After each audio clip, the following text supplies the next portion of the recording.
Yeah, there's quite a few, but two that really came to mind was number one, making decisions without considering the community you're trying to serve, right? So if you're trying to create programming or trying to create spaces that are inclusive to a particular community, maybe involve that community, right? Mm, Nothing for us without us. I think a lot of us have heard that phrase.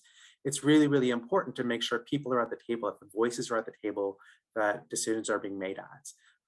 That it's not just a really well-intentioned group of people um, that doesn't necessarily represent the populations that you're trying to serve.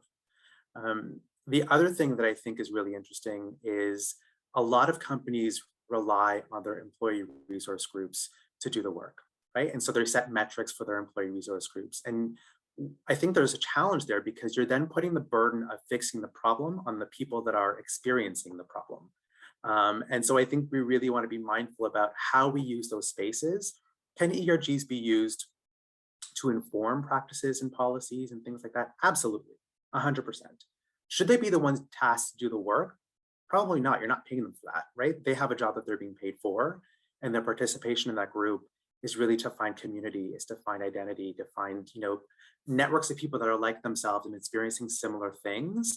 And so using them to do other work is maybe not the most practical use of their time and is really insensitive, I think. So those are the two things that really came to mind for me is really making sure that people are at the tables for decision making when it comes to supporting equity deserving groups. And number two, making sure you're using the ERGs wisely, making sure that they're not being used to do the work, but rather maybe inform some of the work.